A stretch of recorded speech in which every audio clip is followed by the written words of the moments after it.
फक्त मराठी यूट्यूब चॅनलला सबस्क्राईब करा आणि आमचे लेटेस्ट व्हिडिओज पाहण्यासाठी बेल आयकॉनवर क्लिक करा. लेटेस्ट अपडेट्ससाठी आमचा इंस्टाग्राम, ट्विटर आणि फेसबुक हँडल्सना फॉलो करा.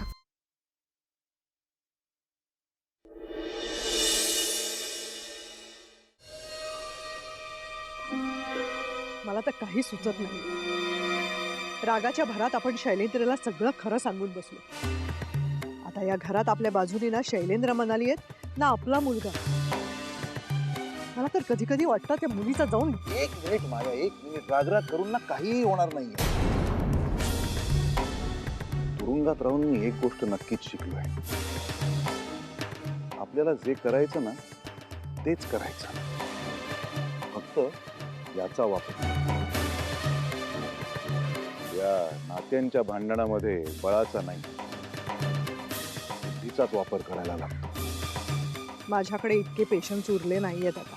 मग माझ्याकडून घेऊ माया. खरंच हाणामारी करून, मारामाऱ्या करून आपण हा डाव नाही जिंकू शकत. म्हणूनच तुला सांगितल्याप्रमाणे या घरात राहा. घरातल्या सगळ्या घटनांवरती लक्ष ठेव, बारकाई नाही. कारण ही मुलगी जर का ह्याच घरात राहिली ना, नुकसान आपलंच होणार आहे.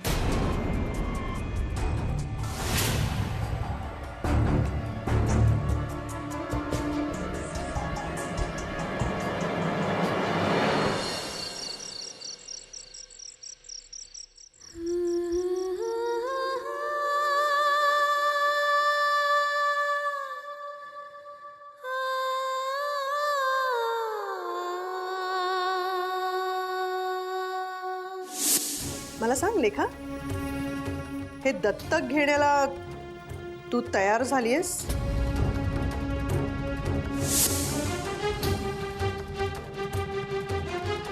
निर्णय घेण्याआधी ना थोडा विचार कर.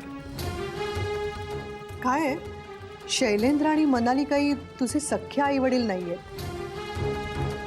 उद्या जर काही झालं आणि त्यांनी तुला वाऱ्यावर सोडून दिलं तर?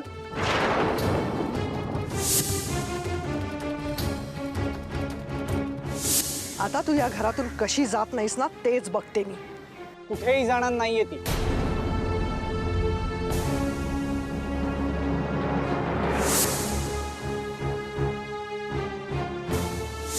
वेळ लागलाय का सनी? या भिकारण्या मुलीसाठी तू आमच्या विरोधात उभा राहतोयस? हो,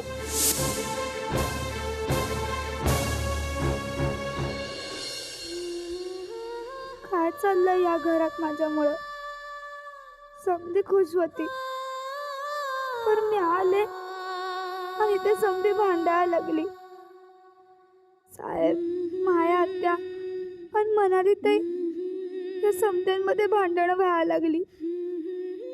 मी इथं आलेच नसते तर समध्यांशी चांगले वागले असते. कोणी कोणाशी वाईट वागलं नसतं. त्या परीस ना जाते इथून, म्हणजे समध थांबल. समध्यांचे आधीसारखे वागायला लागतील. मला इथनं गेलंच पाहिजे.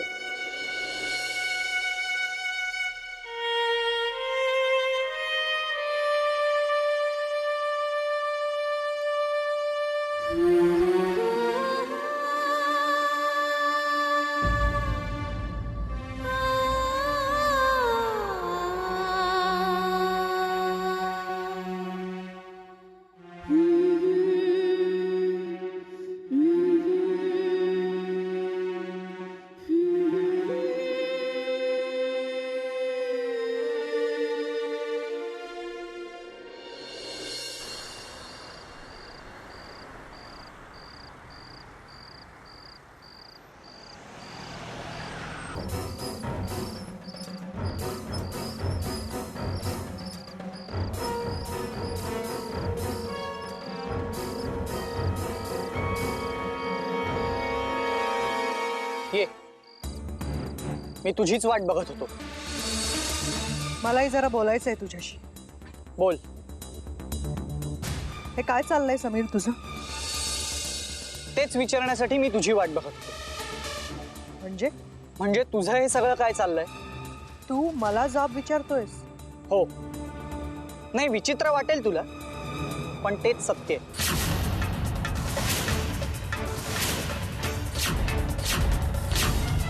ज्या माणसासारखा मी होऊ नये म्हणून तू लहानपणापासून प्रयत्न करत होतीस आणि आज तू त्याच माणसाची साथ देतेस. समीर, ओरडू नकोस.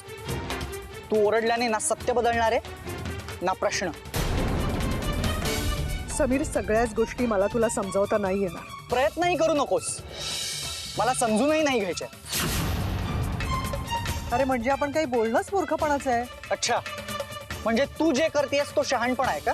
हो, कारण त्यामुळे आपल्याला पैसा मिळणार आहे समीर, आणि पैशानी सगळं विकत घेता येतं. नाही, पैशाने सगळ्या गोष्टी विकत घेता येत असतीलही, पण मुलगा, त्याचं प्रेम, त्याचं काय? का त्याचीही किंमत लावली तू आणि त्या माणसाने? तो माणूस तुझा बाप आहे समीर. आई ग, तो माणूस माझा बाप आहे ना, हीच सर्वात मोठी शिवी आहे माझ्यासाठी.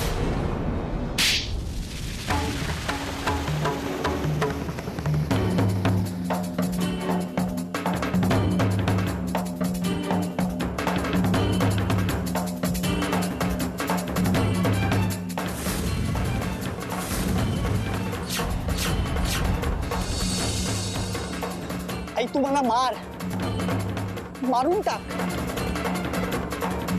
पण ती माझ्यासाठी शिवी आहे. शिवीच राहणार.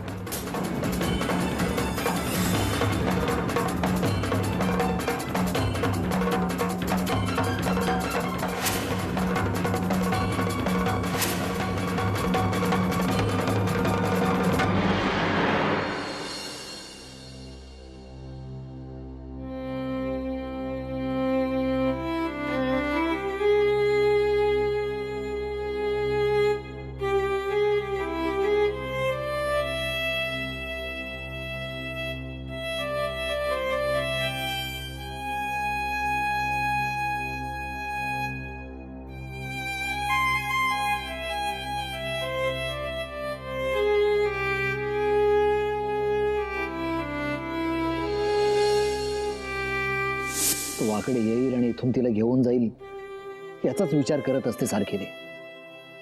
आणि या सगळ्या विचार करण्याचा तिच्या मनावर जर परिणाम झाला ना तर, म्हणूनच हा निर्णय घेतलाय की लेखाला दत्तक घ्यायचं. ऑफिशियली जेव्हा व्हायचं तेव्हा होऊ दे, पण मी आत्तापासूनच हिला माझी मुलगी मानतोय.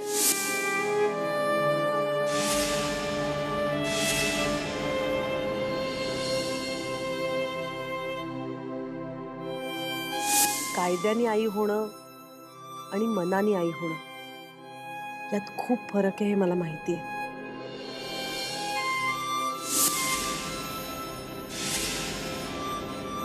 लेखा, मला माहिती आहे तुला मला आई म्हणायला अजून थोडा वेळ लागेल, आणि तो वेळ मी तुला देणार आहे. कारण मी कितीही प्रयत्न केला ना तुझी आई होण्याचा, तरी नाही होऊ शकणार.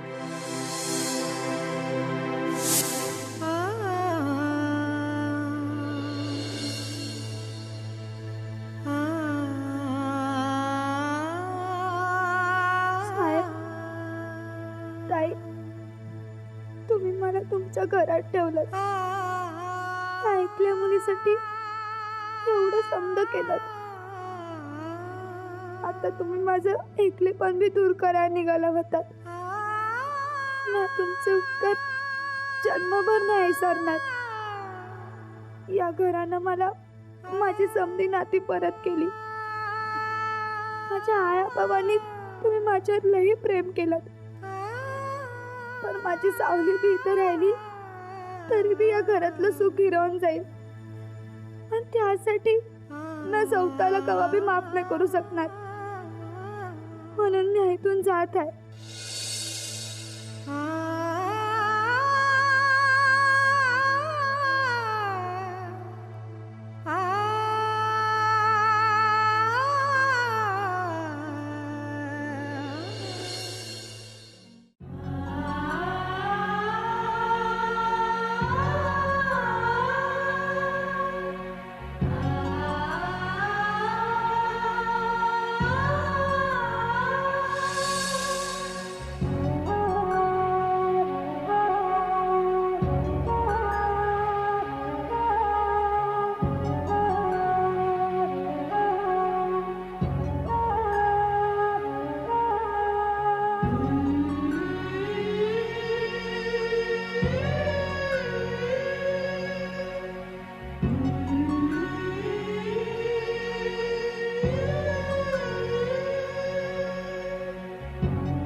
नको जायचो. मी बाईसाहेबांना जर सांगितलं बी तर त्यांचं बी बरोबरच आहे. ज्या मुलीबद्दल काय बी माहित नाही तिला कसं घरात ठेवायचं. आणि आता घरात चोऱ्या मारा पण व्हायला लागला तर काय करणार, हो की नाही? तुम्ही कशा पायी वाईट वाटून घेताय? जर अशी अनोळखी मुलगी घरात फिरली तर तिचा काय भरवसा देणार?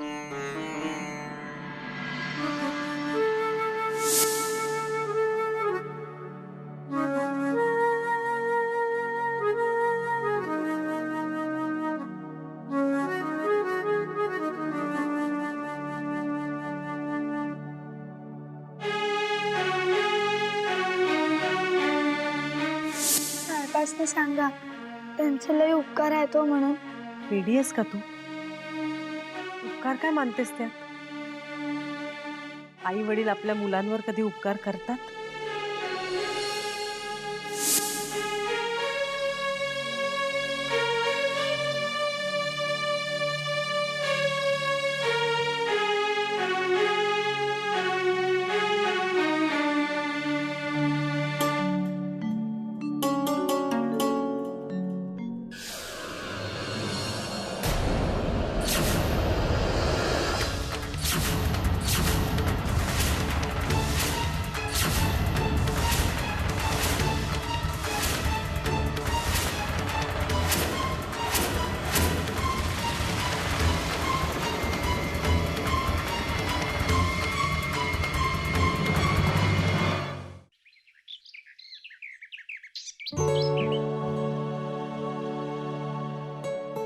लेखा, उठ बाळा.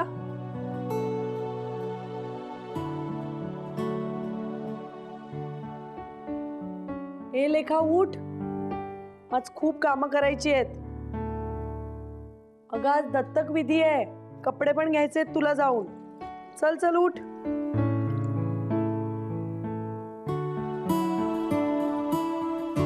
अजून कशी नाही उठली आई? लेखा, लेखा बाळा उठ.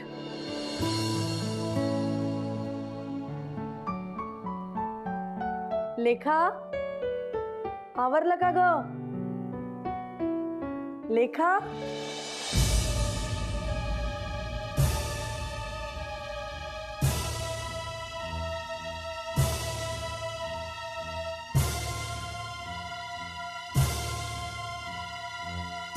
कुठे गेली ही मुलगी सकाळ सकाळ? इथेही नाहीये. लेखा, लेखा, लेखा.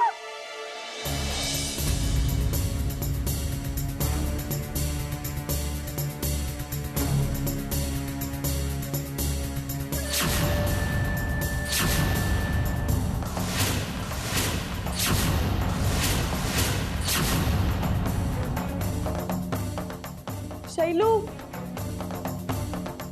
शैलू, शैलू.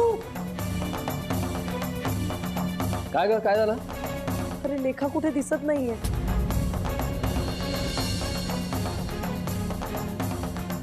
तिथेच दिसत नाही, असेल ना इथेच कुठेतरी.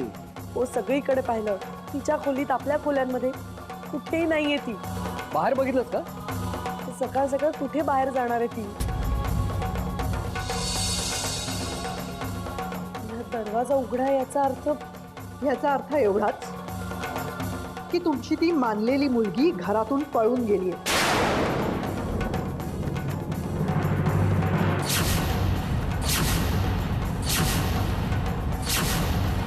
आता फक्त घरातली तिजोरी रिकामी झाली नाहीये ना, एवढं बघा म्हणजे झालं. असा विचार फक्त तूच करू शकतेस. लेखा अशी नाहीये हे आधीच सिद्ध झालंय. आता आपण लेखाला शोधूया का? आज दत्तक विधीचा कार्यक्रम आहे आणि तो मला सागर संगीत पार पाडायचा आहे. आजच्या दिवशी लेखाला काही झालं तर? मग तू काळजी करू नकोस, ती असेल इथेच कुठेतरी. तू परत एकदा बाहेर बघून ये, मी बघतो.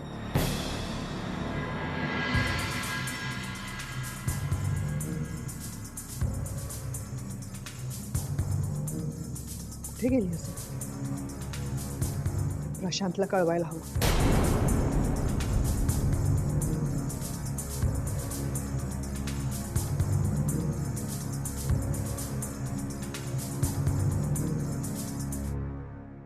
हॅलो प्रशांत, हा बोल. इथे एक मोठा गोंधळ होऊन बसलाय.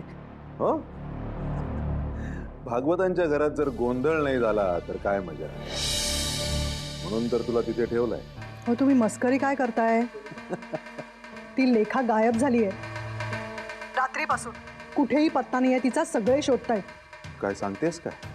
मला तर वाटतं ना, ती लेखा आपल्याला त्रास द्यायला जन्माला आली आहे. या घरात आली तेव्हा प्रॉब्लेम्स घेऊन आली आणि आता गेली तरीही प्रॉब्लेम्स करून ठेवले तिने. त्या वाकड्याला काय उत्तर द्यायचं आता आपण?